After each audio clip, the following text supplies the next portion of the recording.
प्रिय विद्यार्थियों, आज मुझे बहुत खुशी है कि निदेशालय कॉलेज शिक्षा जयपुर के प्रयास से हमारे कॉलेज एजुकेशन के अंदर एक प्रतियोगी परीक्षा हेतु मंच का शुरुआत की गई है और वह मंच का नाम है ज्ञान सुधा। तो आज ज्ञान सुधा के मंच से मैं शकुंतला शर्मा, एसोसिएट प्रोफेसर राजनीति विज्ञान, सेठ रंगलाल कोठारी राजकीय महाविद्यालय राजसमंद, आपका बहुत बहुत स्वागत करती हूँ। आज अब मैं आपको प्रतियोगी परीक्षाओं में पूछे जाने वाले कुछ ऐसी शब्दावलियाँ जो अधिकतर सभी प्रतियोगी परीक्षाओं में पूछी जाती हैं उसके बारे में चर्चा करूँगी, और वो हैं संसदीय कार्रवाई के साधन। यानी संसद के द्वारा जो कार्यपालिका पर नियंत्रण, जो विधायी नियंत्रण रखा जाता है, वो कौन कौन से साधन हैं। सबसे पहले हम चर्चा करते हैं प्रश्नकाल पर, कि संसद का जो पहला घंटा है वह प्रश्नकाल के लिए होता है, और इस दौरान जो सदस्य हैं वह प्रश्न पूछते हैं और जो मंत्री हैं वह इसके उत्तर देते हैं। ये प्रश्नकाल का जो समय होता है वो सुबह 11 बजे से 12 बजे तक का समय होता है। प्रश्न जो हैं वो 3 प्रकार के होते हैं: तारांकित प्रश्न, अतारांकित प्रश्न और अल्प सूचना वाले प्रश्न। जो तारांकित प्रश्न हैं, इन प्रश्नों का उत्तर मौखिक दिया जाता है तथा इसके बाद पूरक प्रश्न भी पूछे जा सकते हैं, और तारांकित प्रश्नों के लिए 10 दिन पूर्व आवेदन देना होता है। प्रश्न हिंदी या अंग्रेजी किसी में भी पूछा जाएगा, और प्रश्नों की जो संख्या है वह सीमित होती है। लगभग 20 प्रश्न प्रतिदिन पूछे जा सकते हैं। अतारांकित प्रश्न, इन प्रश्नों के मामले में लिखित रिपोर्ट आवश्यक होती है। इसमें मौखिक आंसर नहीं दिया जाता, इसमें लिखित रिपोर्ट आवश्यक होती है, इसलिए इसके बाद पूरक प्रश्न नहीं पूछा जाता, और इसमें जो प्रश्नों की संख्या होती है वह सीमित होती है। लगभग 230 के करीब जो प्रश्न हैं वह पर डे पूछे जा सकते हैं, और हमने जैसा कहा है कि इसमें सप्लीमेंट्री क्वेश्चंस, पूरक जो प्रश्न होते हैं वह नहीं पूछे जा सकते हैं। इसी की तरह से हैं अल्प सूचना वाले, जिनको हम अल्पकालिक प्रश्न भी बोलते हैं। अल्प सूचना के प्रश्न वे प्रश्न होते हैं, देखिए, जिनका जवाब निर्धारित तिथि से पहले दे दिया जाए। लंबा जवाब नहीं होता इसका। जब 10 दिन की निर्धारित अवधि से कम अवधि में ही मंत्री इसके प्रश्नों के जवाब दें, क्योंकि ये बहुत ही महत्वपूर्ण प्रश्न होते हैं और इनका उत्तर भी मौखिक ही दिया जाता है। इसी के साथ शून्यकाल सुना होगा आपने, कि शून्यकाल होता है। शून्यकाल 12 बजे से 1 बजे तक का होता है। इसका जो समय होता है शून्यकाल का, वह 12 बजे से 1 बजे तक का होता है। शून्यकाल का प्रचलन भी भारतीय संसदीय परंपरा की ही देन है। शून्यकाल प्रश्नकाल के बाद प्रारंभ होता है, और इसके अंतर्गत कोई भी सदस्य सरकार की पूर्व अनुमति या इसके बिना भी प्रश्न पूछ सकता है। अनुमति ले भी सकता है और बिना अनुमति के भी प्रश्न पूछ सकता है। अत्यधिक महत्वपूर्ण विषयों पर सदन का ध्यान आकर्षित किया जाता है, और ये जो परंपरा है वो 1960 के दशक से प्रारंभ हुई थी, और ऐसे विषय जिन पर प्रश्नकाल में प्रश्न न पूछा जा सके, उन प्रश्नों को, उन मुद्दों को लोकसभा में नियम 377 के अंतर्गत उठाया जाता है, और इसे राज्यसभा में विशेष उल्लेख के जरिए भी उठाया जाता है। तो प्रश्नकाल की तरह प्रक्रिया कि ये शून्यकाल का कहीं उल्लेख नहीं है, है ना। प्रश्नकाल की जो प्रक्रिया है उसके नियमों का तो उल्लेख है, लेकिन इन नियमों में शून्यकाल का उल्लेख नहीं है। यह अनौपचारिक साधन है जिसे संसद सदस्य बिना सूचना के भी उठा सकते हैं। और ये हमने जिक्र किया ही था कि शून्यकाल प्रश्नकाल के तुरंत बाद शुरू हो जाता है, और इसे सदन के नियमित कार्यक्रम, जो कार्य हैं, उन कार्यक्रम के साथ ही किया जाता है। तो प्रश्नकाल के बाद शून्यकाल आ जाता है। उसके बाद अब देखिए कि कई प्रकार के प्रस्ताव संसद की कार्रवाई के अंदर होते हैं। लोक महत्व के किसी भी मामले पर बिना पीठासीन अधिकारी की स्वीकृति के बिना बहस नहीं की जा सकती, है ना। जो पीठासीन अधिकारी है उसके बिना यह बहस नहीं की जा सकती है। तो विभिन्न विषयों पर सदन अपना मत या निर्णय किसी मंत्री या गैर सरकारी सदस्य के द्वारा लाए गए प्रस्ताव को स्वीकृत या अस्वीकृत करके देता है ना। कि विभिन्न विषयों पर सदन क्या करता है, अपना जो मत है या निर्णय है वह किसी मंत्री या गैर सरकारी सदस्य किसी भी के द्वारा प्रस्ताव तो लाया जा सकता है, तो स्वीकृत या अस्वीकृत करके वह देता है इन सब के उत्तर। तो देखिए, प्रस्ताव की जो श्रेणियां हैं वो कितने प्रकार की होती हैं। प्रस्ताव 3 प्रकार के हैं: महत्वपूर्ण प्रस्ताव, स्थानापन्न प्रस्ताव और तीसरा है पूरक प्रस्ताव।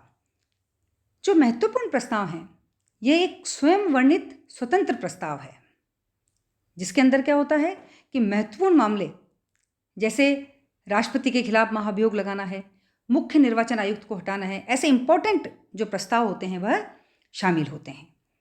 इसी की तरह से स्थानापन्न प्रस्ताव हैं, और यह वह प्रस्ताव है जो मूल प्रस्ताव का स्थान लेते हैं, है ना। जो मूल प्रस्ताव होते हैं उसकी जगह उनका स्थान ये लेते हैं। यदि सदन इसे स्वीकार कर लेता है तो जो मूल प्रस्ताव होता है वो क्या हो जाता है, स्थगित हो जाता है। तो मूल प्रस्ताव के स्थान पर जो प्रस्ताव आ गया वो स्थापन्न है, और जब भी ये प्रस्ताव आ जाता है तो मूल प्रस्ताव को स्थगित कर दिया जाता है। इसी के साथ आप देखिए पूरक प्रस्ताव लिए जाते हैं, और पूरक प्रस्ताव ऐसे प्रस्ताव हैं जिसका स्वयं का तो कोई अर्थ नहीं होता। इसे सदन में तब तक पारित नहीं किया जा सकता है जब तक इसके मूल प्रस्ताव का कोई संदर्भ ना हो, यानी कि मूल प्रस्ताव का संदर्भ होना चाहिए। पहले जो प्रस्ताव पूछा हुआ है तभी तो पूरक प्रस्ताव पूछा जाएगा, तो उसका कोई ना कोई संदर्भ होना चाहिए। ये भी देखिए 3 प्रकार से हैं: सहायक प्रस्ताव, स्थान लेने वाला प्रस्ताव, और यह मूल प्रस्ताव के केवल कुछ कोई भाग होता है उसको परिवर्तित या स्थान लेने के लिए लाया जाता है, थोड़ा सा मतलब संशोधन जिसके अंदर होता है ना। तो जो मूल प्रस्ताव उसका सहायक प्रस्ताव, या उसकी जगह कोई दूसरा प्रस्ताव उन्होंने बना लिया है, या फिर मूल प्रस्ताव के केवल कुछ भाग को उन्होंने परिवर्तित कर दिया, इसके लिए पूरक प्रस्ताव लाया जाता है। इन प्रस्तावों के साथ ही एक और प्रकार का प्रस्ताव हमारे सामने आता है, वह है कटौती प्रस्ताव। कौन से प्रस्ताव आते हैं? वह कटौती प्रस्ताव है। कटौती प्रस्ताव भी आप ये देखिए कि किसी सदस्य के द्वारा वाद विवाद को समाप्त करने के लिए ये लाया जाता है। कोई वाद विवाद चल रहा है उसको समाप्त करने के लिए लाया जाता है। यदि प्रस्ताव स्वीकृत हो जाए तो वाद विवाद को रोककर इसके लिए क्या किया जाता है, मतदान रखा जाता है कि अब हम इस प्रस्ताव पर मतदान करते हैं।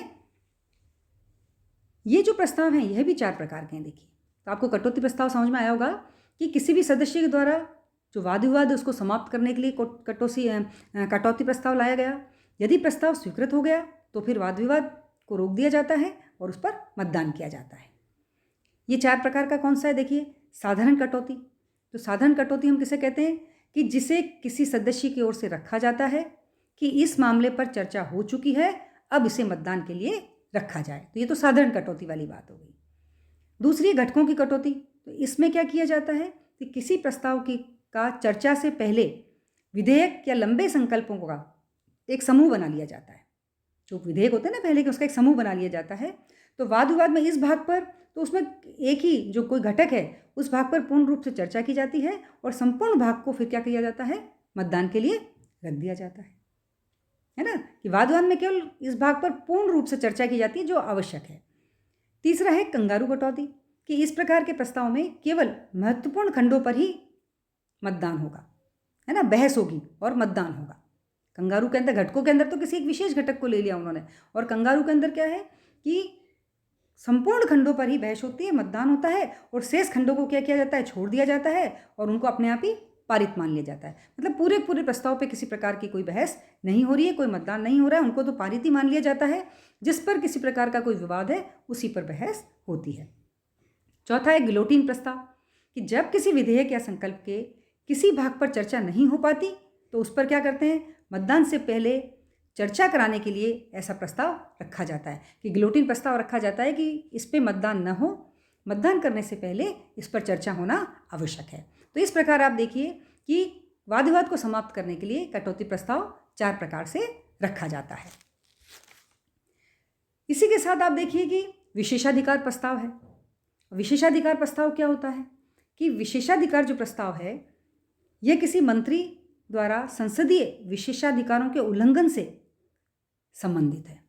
किसी मंत्री द्वारा जो अगर संसदीय विशेषाधिकारों का उल्लंघन किया गया है तो उससे विशेषाधिकार संबंधित होता है। यह किसी सदस्य के द्वारा पेश किया जाता है जब सदस्य महसूस करता है कि सही तथ्यों को प्रकट नहीं करके कोई गलत सूचना दी जा रही है, किसी मंत्री ने सदन या सदन के एक या अधिक सदस्यों के किसी विशेषाधिकारों का उल्लंघन किया है, तो इस प्रकार का प्रस्ताव लाया जाता है। इसका उद्देश्य क्या होता है, संबंधित मंत्री की निंदा करना इसका उद्देश्य होता है। तो विशेष अधिकार से विशेष अधिकारों का उल्लंघन होने पर विशेषाधिकार प्रस्ताव लाया जाता है।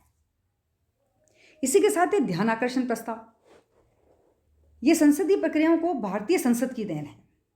ध्यान आकर्षण प्रस्ताव भी किसकी देन है? ये भारतीय संसद की ही देन है और राज्यसभा में इसे मोशन ऑफ पेपर्स के नाम से भी जाना जाता है। ध्यान आकर्षण प्रस्ताव को राज्यसभा में क्या कहा जाता है? मोशन ऑफ पेपर्स, इसके नाम से भी ये जाना जाता है। किसी भी सार्वजनिक महत्व के मुद्दे और तात्कालिक मुद्दे पर किसी मंत्री का ध्यान आकर्षित किया जाता है इस प्रस्ताव के अंतर्गत कि इस प्रस्ताव द्वारा सदन का कोई भी सदस्य सदन के पीठासीन अधिकारी की अग्रिम अनुमति से किसी मंत्री का ध्यान लोक महत्व के किसी मामले पर आकर्षित कर सकता है और शून्यकाल की तरह ही संसदीय प्रक्रिया में यह भारतीय नवाचार है। मैंने कहा ना कि ये भी एक तरह से भारतीय संसद की देनी है जो 1954 से अस्तित्व में आई है, उसके पहले नहीं थी। 1954 से ही जो ये अधिकार है ये हमारे सामने आया है। और इस प्रस्ताव पर सामान्यतः मंत्री के बयान पर चर्चा नहीं होती, परंतु अंत में संबंधित मंत्री अपना संक्षिप्त बयान जरूर पेश करता है ना। और आप ये देखिए कि स्थगन प्रस्ताव तो पूरी सरकार के विरुद्ध लोकसभा में ही लाया जाता है, लेकिन ध्यानाकर्षण जो प्रस्ताव है किसी एक मंत्री के विरुद्ध लोकसभा में भी लाया जा सकता है। तो ध्यानाकर्षण प्रस्ताव ये भारतीय नवाचार ही है जो 1954 से अस्तित्व में आया है। इसी के साथ है देखिए स्थगन प्रस्ताव। स्थगन प्रस्ताव भी किसी लोक महत्व के मामले पर सदन में चर्चा करने के लिए सदन की जो कार्रवाई है उसको स्थगित करने का प्रस्ताव है और इसके लिए 50 सदस्यों का समर्थन आवश्यक है। ये प्रस्ताव जो है लोकसभा एवं राज्यसभा दोनों में पेश किया जा सकता है। सदन का कोई भी सदस्य इस प्रस्ताव को पेश कर सकता है ना, लेकिन इस प्रस्ताव की कुछ सीमाएं भी हैं, है ना। स्थगन जो प्रस्ताव है उसकी कुछ सीमाएं भी हैं। इसकी क्या सीमाएं हैं देखिए कि इसके माध्यम से ऐसे मुद्दों को ही उठाया जा सकता है जो कि निश्चित तथ्यात्मक और अत्यंत जरूरी हों, लोक महत्व के मुद्दे होने चाहिए। इसमें एक से अधिक मुद्दों को शामिल नहीं किया जाता है। इसके माध्यम से वर्तमान घटनाओं के किसी महत्वपूर्ण विषय को ही उठाया जा सकता है, न कि साधारण विषय को। तो स्थगन प्रस्ताव में लोक महत्व के विशेष विषय को ही उठाना होता है। इसके माध्यम से विशेषाधिकारों के प्रश्न को नहीं उठाया जा सकता क्योंकि विशेषाधिकारी प्रस्ताव वहाँ पे लाया जाता है। इसके माध्यम से किसी ऐसे विषय पर भी चर्चा नहीं की जा सकती जो न्यायालय के अंदर विचाराधीन हो। इसे किसी पृथक प्रस्ताव के माध्यम से उठाए गए विषयों को वापस उठाने की अनुमति भी नहीं होती है। तो कुल मिलाकर स्थगन प्रस्ताव के अंदर केवल हम लोक महत्व के जो प्रश्न होते हैं उसी पर चर्चा करते हैं, है ना। तो इसके माध्यम से ऐसे मुद्दों को नहीं उठाया जा सकता जो कि तथ्यात्मक और लोक महत्व के हो। हमने इन चीज़ों की चर्चा की थी और उसके माध्यम से हम विशेषाधिकार के प्रश्न को भी नहीं उठा सकते हैं, ठीक है ना। इसके माध्यम से ऐसे किसी भी विषय पर चर्चा नहीं की जा सकती है जिस पर उसी सत्र में चर्चा हो चुकी हो। इसके माध्यम से किसी ऐसे विषय पर भी चर्चा नहीं की जा सकती है जो न्यायालय के अंदर विचाराधीन हो। इसे किसी पृथक प्रस्ताव के माध्यम से उठाए गए विषयों को वापस उठाने की अनुमति भी नहीं है। अगर किसी दूसरे प्रस्ताव के द्वारा वह विषय उठा दिया तो वापस स्थगन प्रस्ताव के अंदर उस विषय को नहीं उठाया जा सकता। इसी के साथ देखिए नेक्स्ट प्रस्ताव है अविश्वास प्रस्ताव। तो संविधान के अनुच्छेद 75 में कहा गया है कि मंत्रिपरिषद लोकसभा के प्रति सामूहिक रूप से उत्तरदायी होगी। इसका क्या अभिप्राय है कि मंत्रिपरिषद तभी तक है जब तक कि उसे सदन में क्या प्राप्त है? बहुमत प्राप्त है। विश्वास प्रस्ताव और अविश्वास प्रस्ताव, देखिए दो बात हमारे सामने आती है। तो सदन में कोई मुद्दा उठाने का क्या है कि कोई संसदीय माध्यम नहीं है। क्यों? क्योंकि ये प्रस्ताव तब लाए जाते हैं जब सरकार बहुमत खो चुकी हो और सरकार को सत्ता में रहने का अधिकार नहीं हो, तभी अविश्वास प्रस्ताव लाया जाता है। विश्वास प्रस्ताव जो है वो सामान्यतः किसके द्वारा प्रस्तुत किया जाता है? सरकार के द्वारा प्रस्तुत किया जाता है। और ये एक बार ही हुआ है, जैसे विश्वनाथ प्रताप सिंह की जब सरकार थी तो उनके द्वारा विश्वास प्रस्ताव को नई परंपरा को प्रारंभ किया गया था, जबकि परंपरागत रूप में विपक्ष के द्वारा सरकार के विरुद्ध अविश्वास प्रस्ताव ही लाया जाता है। ये ध्यान देने योग्य बात है कि सत्र में एक बार से अधिक अविश्वास प्रस्ताव नहीं लाया जाता। इस प्रस्ताव को लाने के लिए किसी विशेष कारण को बताने की आवश्यकता नहीं होती, जैसा कि स्थगन और ध्यानाकर्षण जो प्रस्ताव है उसके अंदर विशेष कारण बताने की आवश्यकता होती है। हम यह कह सकते हैं कि लोकसभा मंत्रिमंडल को अविश्वास प्रस्ताव पारित करके हटा सकती है और प्रस्ताव के समर्थन में 50 सदस्यों की जो सहमति है वह अनिवार्य होती है। इसी के साथ देखिए एक दूसरा प्रस्ताव है निंदा प्रस्ताव। निंदा प्रस्ताव केवल लोकसभा में लाया जाता है तथा सरकार के विरुद्ध पारित होने पर तत्काल सरकार को बहुमत सिद्ध करना ही पड़ता है। निंदा प्रस्ताव जो है केवल लोकसभा में लाया जा रहा है ना, और इसको लाने पर सरकार को बहुमत सिद्ध करना पड़ता है। वह सारे मंत्री परिषद के विरुद्ध या एक मंत्री के विरुद्ध भी लाया जा सकता है। हम देखते हैं, देखिए निंदा प्रस्ताव और अविश्वास प्रस्ताव, हमने दोनों की बात करी है, दोनों में अंतर क्या है। तो लोकसभा में निंदा प्रस्ताव को स्वीकारने का कारण बताना जरूरी है, लेकिन अविश्वास प्रस्ताव में क्या है, इसमें कोई भी कारण बताना आवश्यक नहीं होता। ठीक है ना। निंदा प्रस्ताव किसी एक मंत्री या मंत्रियों के समूह या पूर्व मंत्री परिषद के विरुद्ध भी लाया जा सकता है, लेकिन अविश्वास प्रस्ताव सिर्फ पूरे मंत्री परिषद के विरुद्ध ही लाया जा सकता है। किसी एक मंत्री के नहीं, पूरे मंत्री परिषद के विरुद्ध लाया जा सकता है। निंदा प्रस्ताव मंत्री परिषद की कुछ नीतियां कार्य के खिलाफ निंदा के लिए लाया जाता है, लेकिन अविश्वास प्रस्ताव जो है वह मंत्री परिषद में लोकसभा के विश्वास के निर्धारण के लिए लाया जाता है कि सामने वाली जो सरकार है उसका लोकसभा में विश्वास है, उसको बहुमत प्राप्त है। इसी तरह से देखिए कि निंदा प्रस्ताव लोकसभा में पारित हो जाए तो मंत्री परिषद को त्यागपत्र देना आवश्यक नहीं है। इतना इंपॉर्टेंट नहीं होता निंदा प्रस्ताव, आलोचनाएं होंगी, लेकिन अगर प्रस्ताव पारित हो जाता है तो मंत्री परिषद को त्यागपत्र देना आवश्यक नहीं है। लेकिन अविश्वास प्रस्ताव यदि लोकसभा में पारित हो जाए तो पूरी मंत्री परिषद को त्यागपत्र देना ही पड़ता है। तो निंदा प्रस्ताव और अविश्वास प्रस्ताव दोनों में आपको अंतर समझ में आया होगा। उसके बाद एक होता है धन्यवाद प्रस्ताव। देखिए प्रत्येक जो आम चुनाव होते हैं उसके पहले सत्र में क्या होता है, वित्तीय वर्ष के पहले सत्र में राष्ट्रपति सदन को क्या करते हैं, संबोधित करते हैं। जब चुनाव होता है ना, उसका जो पहला सत्र है, जो वित्तीय सत्र हम कहते हैं जिसको, तो अपने संबोधन में राष्ट्रपति पूर्ववर्ती वर्ष और आने वाला जो वर्ष होता है उसमें सरकार की नीतियों योजनाओं का एक खाका सा खींचता है, लेखा जोखा बताता है। तो राष्ट्रपति के इस संबोधन को ब्रिटेन के राजा के भाषण से लिया गया है। आप जानते ही हैं कि हमने जो संसदात्मक पद्धति को अपनाया है वो ब्रिटेन की ही देन है, ब्रिटेन से ही हमने इस पद्धति को लिया है। तो दोनों सदनों में इस पर चर्चा होती है, तो इसी को हम क्या कहते हैं, इसी को हम धन्यवाद प्रस्ताव कहते हैं। और बहस के बाद प्रस्ताव को मत विभाजन के लिए रखा जाता है। इस प्रस्ताव का सदन में पारित होना आवश्यक है, नहीं तो क्या मतलब होता है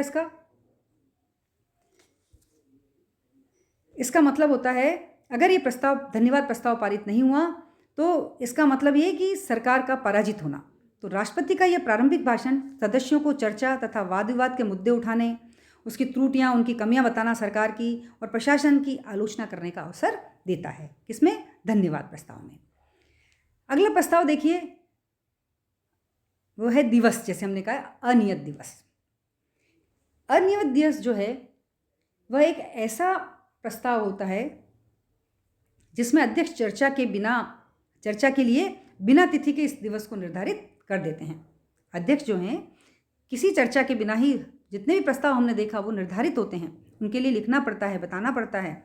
लेकिन अध्यक्ष सदन के नेता से चर्चा करके या सदन की कार्य मंत्रणा समिति जो होती है उसकी अनुशंसा से इस प्रकार के प्रस्ताव के लिए कोई भी दिन या समय नियत कर लेता है ना। तो यह एक कैसा प्रस्ताव है जिसे अध्यक्ष चर्चा के बिना ही इसकी तिथि, इसलिए इसको अनियत दिवस भी कहा गया है। इसी के साथ आप देखिए आधे घंटे की बहस।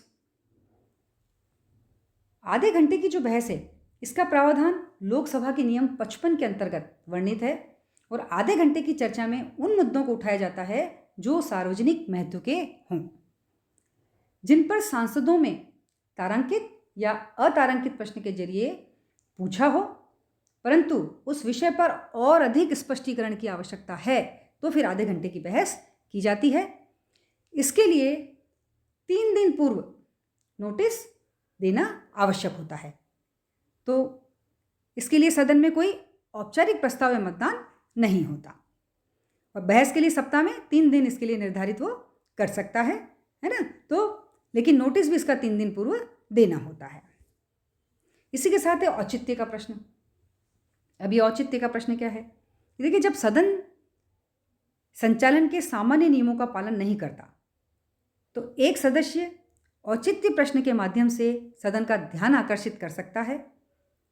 यह सामान्यतः कब होता है कि विपक्षी सदस्य के द्वारा सरकार पर नियंत्रण के लिए उठाया जाता है कि आपसे तो संसद चल ही नहीं रही है, आपसे तो सदन चल ही नहीं रहा है। यह सदन का ध्यान आकर्षित करने के लिए एक असाधारण युक्ति है, क्योंकि यह सदन की कार्रवाई को क्या कर देती है, समाप्त करती है। और औचित्य के प्रश्न में यद्यपि किसी तरह की बहस की अनुमति नहीं होती। ये जो प्रश्न है ना, इसमें किसी प्रकार की, केवल इसमें तो जो विपक्षी सदस्य है वो सदन की जो कार्रवाई है उसके ऊपर टिप्पणी करते हैं कि भाई नियमों के अनुसार नियमों का इसमें पालन नहीं किया जा रहा है। इसी के साथ है अल्पकालिक चर्चा। इसे 2 घंटे की चर्चा भी कहते हैं, क्योंकि इस तरह की चर्चा के लिए 2 घंटे से अधिक का समय नहीं लगता। संसद सदस्य किसी सार्वजनिक महत्व के मामले को बहस के लिए रख सकते हैं और अध्यक्ष 1 सप्ताह में इस पर बहस के लिए 3 दिन उपलब्ध करा सकता है। किसमें? अल्पकालिक चर्चा के अंदर। क्लियर? एक होता है विशेष उल्लेख। कि विशेष उल्लेख क्या है? कि ऐसा मामला जो औचित्य प्रश्न नहीं है उसे प्रश्नकाल के दौरान नहीं उठाया जाता। ठीक है ना? आज जो विशेष उल्लेख में हम क्या देख रहे हैं कि ऐसा मामला जो औचित्य प्रश्न नहीं है उसे प्रश्नकाल के दौरान नहीं उठाया जाता है। औचित्य प्रश्न हमने कहा ना कि जो सामान्य नियमों का पालन नहीं हो रहा सदन के अंदर, तब इसको उठाया जाता है। तो जो औचित्य प्रश्न में नहीं है इसे प्रश्नकाल के दौरान नहीं उठाया जाता। आधे घंटे की बहस जिसमें कई सारे मामले शामिल हैं, इसे विशेष उल्लेख के तहत राज्यसभा में उठाया जाता है। कहाँ पर? पॉइंट आउट करिए। राज्यसभा में उठाया जाता है। और यह लोकसभा के नियम 377 के अधीन क्या कहलाता है? नोटिस कहलाता है, कि जब किसी प्रकार की कोई पालना नहीं होती तब इसको उठाया जाता है। इसी के साथ देखिए संकल्प, कि साधारण लोक महत्व के मामलों पर सरकार का ध्यान आकर्षित करने के लिए कोई भी सदस्य संकल्प ला सकता है। ठीक है? किसी समय द्वारा प्रस्तावित संकल्प या संकल्प के संशोधन को सभा की अनुमति के बिना वापस नहीं किया जा सकता। देखिए, एक तो क्या कहा हमने कि कोई भी सदस्य संकल्प ला सकता है, और किसी समय के द्वारा प्रस्तावित जो संकल्प है या संकल्प के संशोधन को जो सभा है उसकी अनुमति के बिना वापस नहीं किया जा सकता। और इन संकल्पों को भी अब देखिए 3 श्रेणी के अंदर बांटा गया है। गैर सरकारी सदस्यों का संकल्प, सरकारी संकल्प और संविधि संकल्प। गैर सरकारी सदस्यों का संकल्प क्या है?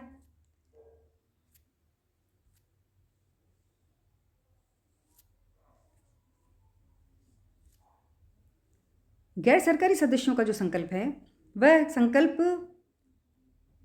केवल गैर सरकारी सदस्यों के द्वारा ही लाया जाता है। इस पर बहस केवल वैकल्पिक शुक्रवार एवं दोपहर के बाद बैठक में की जा सकती है। देखिए, केवल वैकल्पिक शुक्रवार को की जाएगी और बैठक के बाद की जाएगी।